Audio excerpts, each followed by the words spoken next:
The first question is, why are you doing this course? Well, we found it as I've gone through my life that I'm constantly coming across people that have got questions, and not always in the top of their head, but underneath it all, questions like, what am I here for? What's the point of it? Do I have any value? Where am I going? What's it for? Well, we try to answer some of those questions, or at least to point people in the right direction. So we're kind of asking questions like, why believe in God? Is it credible? And do you think that's relevant to people's lives, especially non-believers? If they're doing okay and they're happy, why do they need to do the course? It's the ultimate relevant question, isn't it, really? And this course will cover it, presumably. Yes. Is there a credible reason for believing in God? I mean, is it a complete stamp in the dark?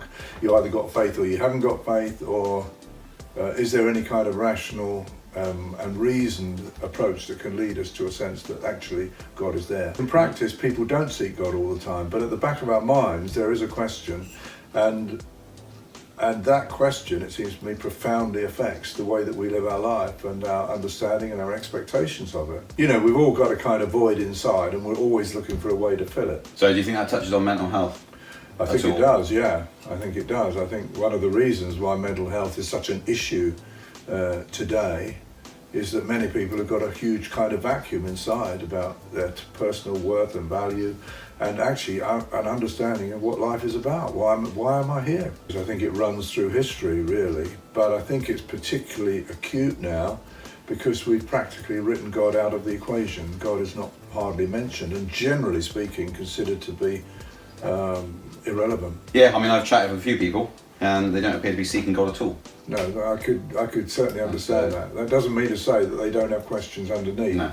I think it's true too that when you're younger, there are a lot of other things that you can fill your life with, so you're not necessarily going to have that in the top of your head. But underneath it all, I think these questions are there, which is why young people are suffering with mental health issues as much as anybody.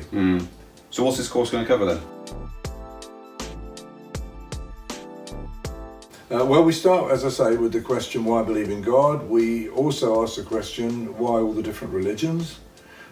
We look at evolution. Is that an adequate explanation for everything that we see around us? We look at a creation model. Is it possible to build out of the Bible an adequate understanding of life as we know it?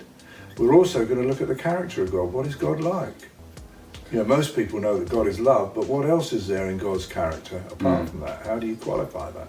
And with that creation model and using the Bible, are you providing evidence that the Bible is a reliable source in that? Yes. So you're describing how it could actually be relied upon as opposed to just being a joke to people and written by some blokes. Yeah, we look seriously at what the Bible says. We look at some of the evidence that is often passed over, and we put the two together and we try to make a cohesive understanding of reality. And is there going to be opportunity for people to ask questions?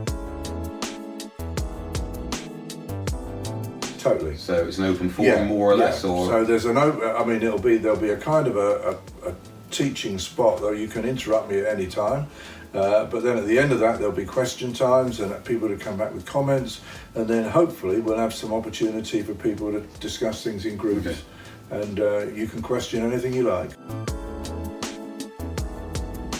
One thing I've always wondered with doing these sorts of things, is it just for intellectuals or is it for anyone? So is it a layman's thing? Because I think some people are put off sometimes by thinking they have to have a scientific mind or they have to have done loads of research. Yeah. So presumably it will cover the whole thing. People that are brand new to this type of thing. Yep.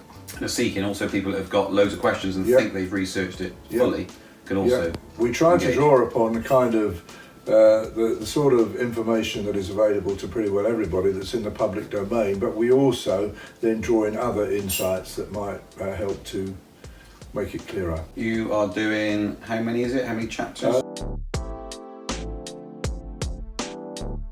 There are six. There's an initial kind of foundation course, which is six weeks. And then that will be followed by another 6, which will look at the character of Jesus, who he was, why did he come, what did he achieve, is he coming back, is he the great figure in history, or is just a good man Yeah. you know, that Yeah. we look at and hardly mention. That's the second one, and then the third one will be looking at assuming that people want to buy into that. How do you then live a Christian life? Yeah. How do you come to know God and walk with God in your own personal life? So 3 completely separate Three series completely with separate chapters series, essentially. and in you each one. buy into each one if you feel that it's worthwhile Yeah. and you want to come to it. If you have got objections or questions, Correct. they can be voiced. This is the there, place to bring them. whether you're a believer or a non-believer. Correct. But you're saying you basically have to be in a position where you feel like you're either missing something or you're seeking something if you're completely shut off to anything. Yes and no. I mean, I would say you've got to have a reasonable openness of mind to consider what's presented, but you certainly don't have to have a definite opinion in any way, one way or the other. You know, if you come with an open mind, then hopefully this would help you. Right, okay.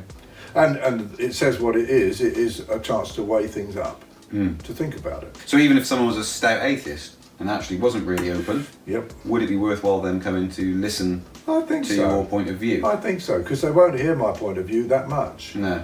You know, it's a point of view that generally has gone out of the marketplace. You don't see it much on the television or, you know, media, certainly not in schools. So we would try to put another point of view. So we're really in a position at the moment doing this course. This course is kind of here because this is lacking now in the education system.